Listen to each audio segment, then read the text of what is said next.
మగాళ్ళు బాధపడకండి, అందరిలాగే మగవాళ్ల కోసము ఒక రోజు. పూర్తి వివరాలకు చదవండి రేపటి Sakshi Hyderabad edition. AP assembly సాక్షిగా అప్పులపై కూటమి ప్రభుత్వం అసత్యాలు చెప్పింది. సీఎం చంద్రబాబు ఆర్థిక మంత్రి పయ్యావుల కేశవ్ బాధ్యత లేకుండా వ్యవహరించారని మాజీ ఆర్థిక మంత్రి బుగ్గన రాజేంద్రనాథ్ రెడ్డి మండిపడ్డారు. వైఎస్ఆర్సీపీ ప్రభుత్వంలో స్కీమ్స్ అన్ని కూడా డీబీటీల ద్వారా అమలయ్యాయని, ఇక స్కాములు ఎక్కడని ప్రశ్నించారు. చంద్రబాబు చెప్పేవన్నీ అబద్ధాలేనన్నారు అన్నారు బుగ్గన రాజేంద్రనాథ్. రాష్ట్ర అప్పులపై అసెంబ్లీ సాక్షిగా సీఎం చంద్రబాబు ఆర్థిక మంత్రి పయ్యావుల కేశవ్ అవాస్తవాలు చెప్పారని మాజీ ఆర్థిక మంత్రి వైఎస్ఆర్సీపీ నాయకుడు బుగ్గన రాజేంద్రనాథ్ మండిపడ్డారు. అసెంబ్లీలో రికార్డు అవుతుందని, నిజాలే చెప్పాలని తెలిసి కూడా వారిద్దరూ బాధ్యత లేకుండా మాట్లాడారన్నారు. ప్రభుత్వం పెట్టిన బడ్జెట్ కాగు పత్రాల్లో అసలు అప్పులెంతో తేలిందన్నారు. వాటి ప్రకారం అప్పులు 6.46 లక్షల కోట్లేనని, చంద్రబాబు ప్రభుత్వం కూడా ఇదే చెప్పిందని బుగ్గన సాక్ష్యాధారాలతో వెల్లడించారు. పడుకునే వాళ్ళను లేపొచ్చు కానీ పడుకున్నట్లు నటించే వాళ్ళను మాత్రము అసలు లేపేదానికి అవుతుందా అని పదే పదే పదే ఎన్నిసార్లు చెప్పినా కూడా 14 లక్షల కోట్లను ఒకసారి 6,46,531 కోట్లు రాష్ట్ర అప్పు.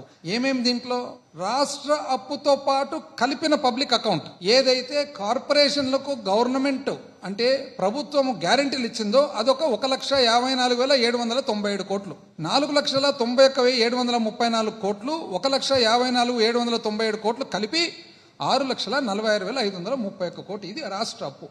వైఎస్ఆర్సీపీ హయాంలో రాష్ట్ర ఆదాయం తగ్గిందని, స్కీములన్నీ స్కాములేనంటూ చంద్రబాబు బాధ్యత లేకుండా అసెంబ్లీలో అబద్ధాలు చెప్పారు.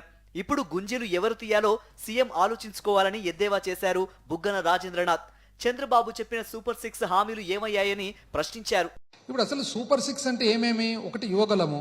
యువగలం అంటే మీరు ప్రతి ఒక్క నిరుద్యోగికి నెలకు 3,000 రూపాయలు ఇవ్వాలా. ఇస్తున్నారు ఎవరికన్నా? ఒక్క వ్యక్తిని ఉన్నాడు ఆంధ్ర రాష్ట్రంలో ఈరోజు వచ్చేవాడు? నాకు తెలిసి ఎవరు లేరు. తల్లికి వందనం అంటే బడికి పోయే ప్రతి పాపకు పిల్లవానికి 15,000 రూపాయలు ఇవ్వాలి. ఎవరికైనా ఇచ్చినారు ఇంతవరకు? నాకు తెలిసి ఒక్కరు కూడా ఇవ్వలేదు. అన్నదాత సుఖీభవ ప్రతి రైతుకు 20,000 రూపాయలు సంవత్సరానికి. ఎవరికైనా ఇచ్చినారా? నాకు తెలిసి ఒక్కరికి కూడా ఇవ్వలేదు. దీపం 3 గ్యాస్ సిలిండర్లు మొన్న మొదలు పెట్టినారు. ఈ సంవత్సరానికి 1 సిలిండర్ అంటే 3 సిలిండర్లలో 1 సిలిండర్. దీన్ని అర్ధదీపం అనాలన్నా, పావు దీపం అనాలన్నా మనం ఒక పేరు పెట్టుకోవాలి దీనికి. ఆడబిడ్డ నిధి ప్రతి మహిళకు 1,500 రూపాయలు నెలకు ఇవ్వాలా. సంవత్సరానికి 18,000. ఒక్కరికన్నా ఇంతవరకు అందిందా? ఉచిత బస్సు, మహిళలకు ఉచిత బస్సు ప్రయాణం. ఇది మీ సూపర్ 6. ఈ సూపర్ 6లో ఒక పావు దీపం తప్ప మిగతా 5 ఇంతవరకు గ్రౌండే కాలే. మేము అతి కష్టం మీద 3 ఆల్రెడీ గ్రౌండ్ చేసినామంటున్నారు.